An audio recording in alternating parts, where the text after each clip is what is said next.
Watchmen is HBO's critically acclaimed continuation of the famous graphic novel, and I'm here with one of its stars, Academy Award winner Jeremy Irons, who plays the very enigmatic Adrian Veidt in the series. So, first of all, Mr. Irons, the character you're playing, he has this background obviously detailed in the graphic novel where he transported this big creature to New York in this big attempt to get all the world to stop fighting and come together. And, you know, as we meet him in the show, he's at this manor with clone servants trying to escape. So in this very long career you've had in this business, would you regard this as one of the more unusual or challenging characters you've ever played? Yes, he is certainly unusual. And of course, fascinating for me for that, because I always gravitate towards characters who are enigmatic, who have secrets, who are bizarre. I don't want to spend my whole time playing people who are sort of ordinary like me. It gives me extra life playing these strange characters. And it was a great attraction when I read most of my script to discover how bizarre, how covered, how witty, how urbane this man was. I thought, I think he'll be fun to play. Yeah. And how much familiarity did you have with the Watchmen comic or the film before you signed on? And was there something about Damon Lindelof's vision that really drew you to this sort of character? When I met Damon, I was amazed by this enthusiasm, his extraordinary mind, as he talked me through his ideas for the series. And it was, I think, those two things, the wit and the bizarreness, if you like, of his mind, and the enthusiasm he brought to the idea. This is, you know, enthusiasm in our business is not always 100%. And when you find somebody who really wants to tell a story, who is so enthused about how one could continue such an iconic graphic novel as Watchmen, and make it relevant, I found this very attractive. I have to say that I knew nothing about Watchmen. I hadn't read the graphic novel. I hadn't even heard of the graphic novel, because I obviously live in a dream world. So having had this extraordinary couple of hours with Damon, I thought, well, let's go and read the graphic novel, which I did, and found it fascinating, found its structure fascinating, and its relevance to the 1980s when it was written fascinating, and how various strands of time and stories were woven together, like the most wonderful sort of graphic patchwork quilt, telling multiple stories with multiple characters. And I thought, this is really thick, this is really juicy. If he can continue in this way, bringing it up to date, continuing the story from the end of the graphic novel, it could be quite remarkable. And I didn't know Damon's work. I knew his reputation, which was incredibly high as a writer. So as I said, I went away, read the graphic novel, and then read my sections. I didn't see, I think I saw 2 scripts complete, but read my sections and could see my arc. Didn't know at that stage how it would come together, because the fascinating way he tells the story is that my world is quite separate from the main story, or seems to be. Occasional little links. And the audience is left wondering a great deal through my story. as it continues, and then finally when I got the final episodes and I saw how it came together, I was full of admiration and wanted to be part of it. Not knowing, however, the thrust of the main story. So what's joyful for me, and I never really read those parts of the script, the main parts of the scripts, but the part that my character didn't know about, so I thought there's no point in me knowing about it because I don't need to. That's going on somewhere else. So I remained, if you like, in Adrian's mindset, obviously wondering what was going on, but not knowing and wanting what he wanted and living the life he led. I found that route to be interesting, to be bizarre, to be comic in some ways. And I loved all that. It's Damon's imagination is extraordinary and bizarre, and I think it sort of fits in a way with my humor. I remember the first couple of episodes when we were being directed by Nicky Castle, wonderful director. And I said, is this right? Is this what you want? Because it's almost like recording a little bit of music, which is going to have to fit round a great concerto either side of you. And you have to fit in. So I was really feeling in the dark to start with, and relying on Nicky to say, is this right? Do you want it funnier? Do you want it less funny? Is my attitude right? And word came back when we were filming of the rushes they were seeing, and they were very pleased. They felt it was spot on. So I continued in that way. Still a little bit in the dark, but continued that way. And it wasn't until I saw the first, I've only seen the first 4 episodes. I haven't seen episode 5 yet. That I began to see how the two geographic frames fit together and play off each other, and thought to myself that what Damon has done is extraordinary, because he's in a way turned the structure of the graphic novel into television, but using a very similar structure of flashbacks and other locations and other story lines, and often keeping you, the audience, slightly on the left foot about, well, where are we, what's happening, which is, of course, a fascinating way to tell a story rather than laying it all out there like a wedding cake so that everything is clear. So I am full of admiration for him, and I'm very glad that I was involved. I had a very happy shoot. We shot most of my stuff in North Wales. It's always nice to shoot in the country you live in. And not that I live in Wales, I live in England and Ireland, but nevertheless, it's sort of, I could drive there, I don't have to fly. And that was nice. I was able to ride a horse and have a horse around, which I would always enjoy. It sort of means that in the downtime you can go off and discover the country over there while they're redoing their lights, and then come back and film the little bit they need. So I was quite a happy bunny really on the shooting, and we had extraordinary directors. Damon was hard at work most of the time in Los Angeles writing future episodes, but he joined us a couple of times in Wales, and then I went and joined them for some studio work in Atlanta and began to get to know the American lot. So it was a very pleasant experience, I have to say. Yeah, that's amazing.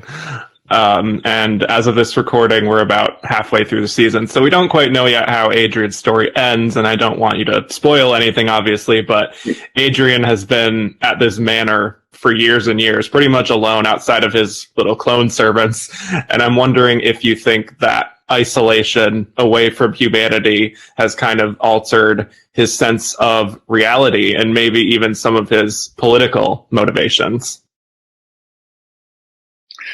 I don't think it's really altered him.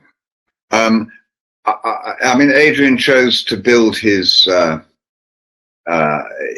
main work, so to speak, his center, in a pretty isolated part on Earth. I think he enjoys his own company. He enjoys his mind, his thoughts, his ideas. That is the food for him. I think he is probably a little cut off from real life. So to find him where we do, pretty much on his own, is a situation, I think, in which he feels pretty comfortable. I mean, there's no doubt that he is bored. He's tried to set up a situation which gives him some frisson, some edge to his appetites. But as you say, he's surrounded by clones who are not the most irresistible company. Sweet though they are. And I have to say that those two actors are extraordinary. And I enjoy playing with them enormously as we were trying to work out how a clone is a clone and how they think and how, you know, how a body who has been born at the age of 35 and therefore has the height and has the apparent ability to be a normal person, but has no experience, hasn't lived those 35 years. How is that person? And watching our two actors struggle with those problems was fascinating. And I think their performances are wonderful, and they made me laugh a great deal, and did at the time. But so I would say that Adrian is probably a little bored. Also, of course, in time frame, it's back in the 30s. And a lot of his technical equipment, which he'd be able to use if he was back on Earth, are not available to him. So he has to work in a pretty Heath Robinson way. But his dreams are huge, and his desire to get away from what is essentially a prison is enormous, and I think drives him. So he has purpose alongside his boredom, and I think that is useful for him. But you know, maybe we think that living in a mansion, a castle, with beautiful surrounding countryside and servants to do what we want for us would be idyllic. I don't think it is in any way. And I sometimes think, you know, everybody envies the rich, or a lot of people envy the rich, and I've always wondered how enviable that position is. Really, you have a lot, but what about the heart? What about the soul? And I think that's where Adrian feels a lack. Whether it changes him politically, I don't really believe so. I think he wants to get back and get on and get into the stream of things, get back into the hustle and the bustle and the tussle of life. And it's a little bit like, I suppose, if you're president of the United States and when you get voted out or stop being president, you know, you retire to your country place, where you maybe think about writing your memoirs, or perhaps donating something to a library of your life, or creating a library, or playing golf. And you know, I think Adrian probably feels a bit like a retired president. Part of him would love to be back in the cut and thrust of world politics and to feel important again. So that's, I think, sort of where he is in his head. Yeah. You've really devoted yourself throughout your career to working in all these different mediums, whether it be television, film, or theater? Different media. Media. Yes, correct. Very good. What is it about what TV offers you compared to film or theater that just keeps you coming back? Well, it's interesting you think I keep coming back, and I suppose with the Borgias, which returned to television for a long time, really. I don't think I'd done anything for about 12 years before that on television. But, of course, what has changed completely is catch-up. I would always try to avoid doing television unless it was brilliant writing, because, you know, my feeling was one puts as much effort into a television film as a feature film, but half the population will probably be watching the football on the other side, and it will be missed. So I think, well, it's a bit of a waste of effort. That, of course, that problem has gone away now, because we can stream stuff, we can watch programs on catch-up, and how lucky we are to be able to do that.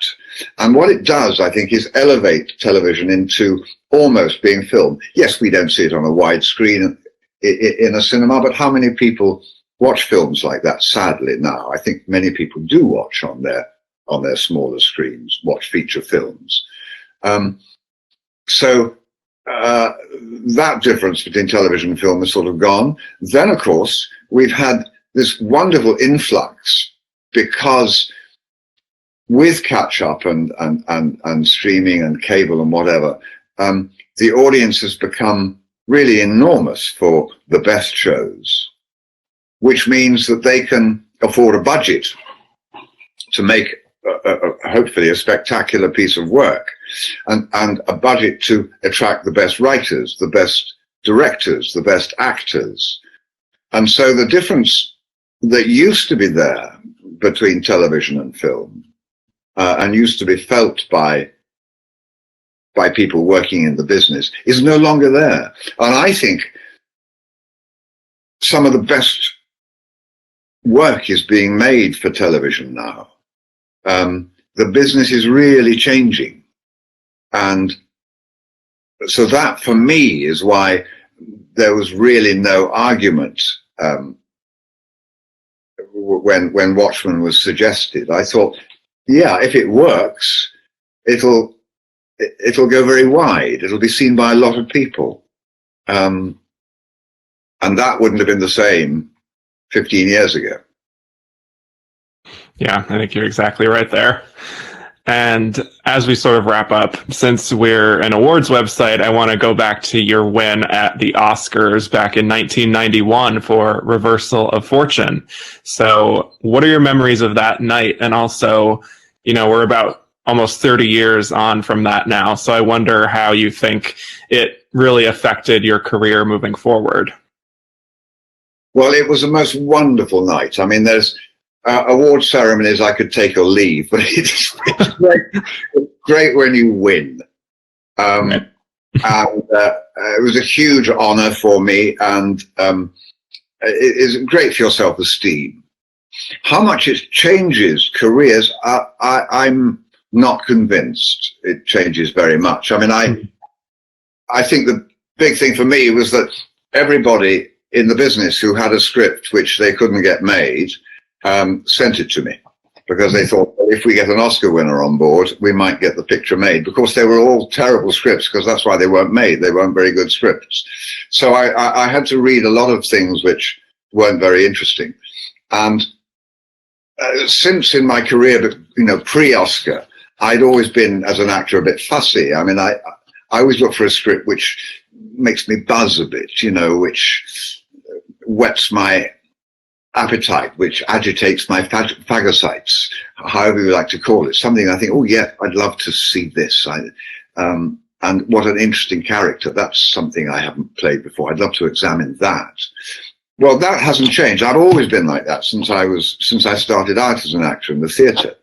And I remember thinking, you know, people said, now your career is going to just go skyrocket after the Oscar. I said, but I don't think so, because I'll still be attracted to the same sorts of films. Maybe my salary went up a bit. I don't know.